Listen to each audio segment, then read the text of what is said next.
Hello everyone, welcome back to our channel. ಇವತ್ತು ನನ್ನ day 5:30ಗೆ start ಆಗಿದೆ. ಇವತ್ತು ಫ್ರೈಡೇ ವಾರ ಅಲ್ವಾ, ಅದಕ್ಕೆ ನಾನು ಬೆಳಗ್ಗೆ ಬೇಗ ಎದ್ದು ಕಸ ಎಲ್ಲ ಗುಡಿಸಿ ಮನೆ ಎಲ್ಲ ಒರೆಸಿ ಆಮೇಲೆ ಹೋಗಿ ಆಚೆ ಎಲ್ಲ ತೊಳ್ಕೊತೀನಿ.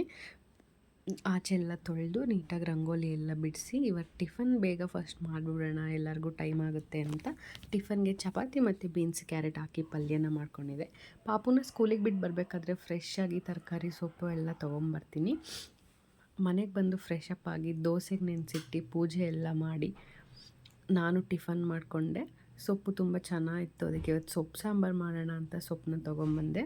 ಸೊಪ್ಪು ಸಾಂಬಾರು ಯಾರಿಗೆಲ್ಲ ಇಷ್ಟ ಕಮೆಂಟಲ್ಲಿ ತಿಳಿಸಿ. ನನಗಂತೂ ತುಂಬ ಇಷ್ಟ ಆಗುತ್ತೆ ಸೊಪ್ಪು ಸಾಂಬಾರು. ಸೊಪ್ಪು ಸಾಂಬಾರು ಜೊತೆಗೆ ಮುದ್ದೆ ಇರಲೇಬೇಕು ನಮ್ಮ ಮನೇಲಂತೂ. ಸೊಪ್ಪು ಸಾಂಬಾರಿಗೆ ಮುದ್ದೆ, ಕಾಳು ಫ್ರೈ ಎಲ್ಲ ಮಾಡಿ ನಾನು ಮಧ್ಯಾಹ್ನದ ಊಟನ ಮುಗಿಸ್ಕೊಂಡು ಪಾಪುನ ಸ್ಕೂಲಿಂದ ಕರ್ಕೊಂಬಂದು ಅವನ್ನು ಮಲಗಿಸಿದ್ದೆ, ಊಟ ಮಾಡಿಸಿ.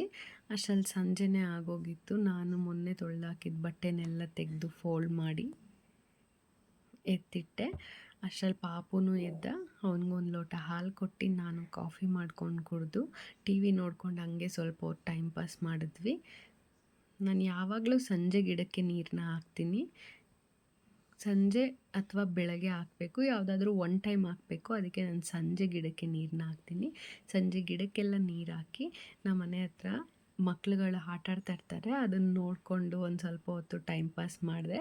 ಆಮೇಲೆ ನಾನು ದೋಸೆಗೆ ನೆನೆಸಿಟ್ಟಿದ್ನಲ್ಲ ಅದನ್ನೆಲ್ಲ ರುಬ್ಬಿ ಎತ್ತಿಟ್ಟು ಇವತ್ತಿನ ನನ್ನ ವ್ಲಾಗ್ನ ಇಲ್ಲಿಗೆ ಮುಗಿಸ್ತಾ ಇದ್ದೀನಿ. ಪ್ಲೀಸ್ ಎಲ್ಲರೂ ಸಬ್ಸ್ಕ್ರೈಬ್ ಮಾಡಿ, ವಿಡಿಯೋನ ನೋಡಿ, ಹೀಗೆ ಸಪೋರ್ಟ್ ಮಾಡಿ. Thank you for watching. Bye.